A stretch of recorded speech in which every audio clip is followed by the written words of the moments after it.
So a Boltzmann brane is this idea that in a long enough universe, a brain will just emerge in the universe as conscious. And that neglects the causal chain of evolution that required to produce that brain. And this is where the computational argument really falls down, because the computationists can say, I can calculate the probability of a Boltzmann brane. And I can, and they'll give you a probability, but I can calculate the probability of a Boltzmann brane, 0. Just because the space of possibilities is so large. Yeah, it's like when we start fooling ourselves with numbers that we can't actually measure and we can't ever conceive of. I think it doesn't give us a good explanation. And I want to explain why life is in the universe. I think life is actually novelty miner. Life basically mines novelty almost from the future and makes it actualizes it in the present. Okay. Life is a novelty miner from the future that is actualized in the present. Yep. I think so. Novelty miner. First of all, novelty. What's the origin of novelty? When you go from boring time to creative time, where's that? Is it as simple as randomness, like you're referring to? I'm really struggling with randomness, because I had a really good argument with Yasha Bark about randomness, and he just said randomness doesn't give you free will. That's insane, because you'd just be random. Yeah. But I think he's right at that level. Yeah. But I don't think he is right on another level. And it's not about randomness. It's about constrained. I'm going to sound like constrained opportunity. I'm making this up as I go along. So making this up. Constrained opportunity. So what I mean is so you have to have, so the novelty, what is novelty? This is what I think is a funny thing. If you ever want to discuss AI, why I think everyone's kind of gone AI mad, is that they're misunderstanding novelty. But let's think about novelty. You ask, what is novelty? So I think novelty is a genuinely new configuration that is not predicted by the past, right? And that you discover in the present, right? And that is truly different, right? Now, everyone says that some people say that novelty doesn't exist. It's always with precedent. I want to do experiments that show that that is not the case. And it goes back to a question you asked me a few moments ago, which is, where is the factory? Yeah. Right? Because I think the same mechanism that gives us a factory gives us novelty. And I think that is why I'm so deeply hung up on time. Of course I'm wrong, but how wrong?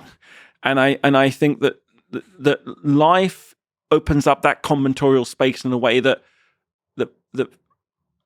our current laws of physics, or as contrived in a deterministic initial condition universe, even with the get out of the multiverse, David Deutsch style, which I love, by the way, but I don't think is correct. But it's really beautiful.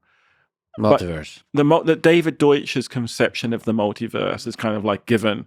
But I think that the problem with wave particle duality and quantum mechanics is not about the multiverse. It's about understanding how determined the past is. Well, I don't just think that. Actually, this is a discussion I was having with Sarah about that, right? Where she was like, I think we've been debating this for a long time now, about how do we reconcile novelty, determinism, indeterminism.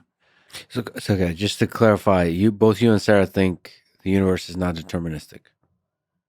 I won't speak for Sarah, but roughly I think that the universe.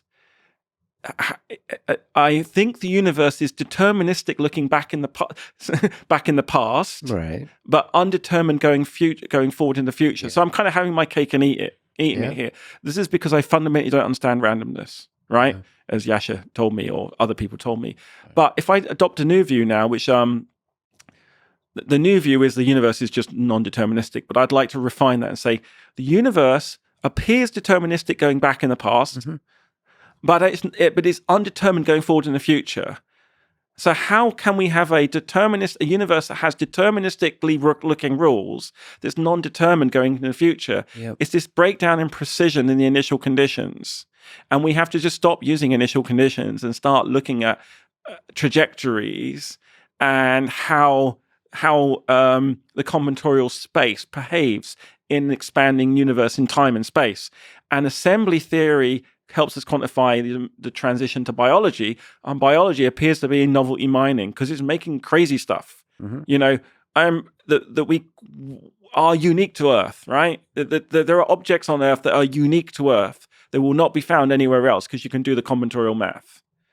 What was that statement you made about life is novelty mining from the future? Yeah. What's the little element of time that you're introducing? So what I'm kind of meaning is because the future is bigger than the present. Yeah. In a deterministic universe, how do you go from the how do the states go from one to another? I mean, there's a mismatch, right? Yeah. So that must mean that you have a little bit of indeterminism, whether that's randomness or something else. I don't understand. I want to do experiments to formulate a theory to refine that as we go forward that might help us explain that. And I think that's why I'm so determined to try and crack the non-life to life transition, looking at networks and molecules, and that might help us think about it, the mechanism. But certainly the future is bigger than the past in my conception of the universe and some conception of the universe. And by the way, that's not obvious, right? That's what was just kind of the future being bigger than the past. Well, that's one statement, and the statement that the universe is not big enough to contain the future is another statement. Yeah. That one is a big one. That one's a really big one. I think so. I think it's entirely because look, we have the second law, and right now, I mean, we don't need the second law if the future's bigger than the past. It follows naturally, right? So why are we retrofitting all these sticking plasters onto our reality to hold on to a timeless universe? Yeah, but that's because it's kind of difficult to imagine the universe that's that can't contain the future. But isn't that really exciting? It's very exciting, but it's it's hard. I mean, we're humans on Earth, and we have a very kind of 4-dimensional conception of the world, of 3D plus time. It's just hard to intuit a world where, what does that even mean? A universe that can't contain the future.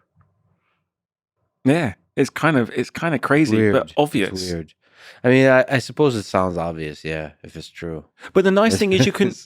So so the reason why assembly theory turned me onto that was that let's just start in the present and look at all the complex molecules and go backwards in time and understand how evolutionary processes gave rise to them. It's not at all obvious that Taxol, which is one of the most complex natural products produced by biology, was going to be invented by biology. It's an accident. You know, Taxol is unique to Earth. There's no Taxol elsewhere in the universe. And Taxol was not decided by the initial conditions.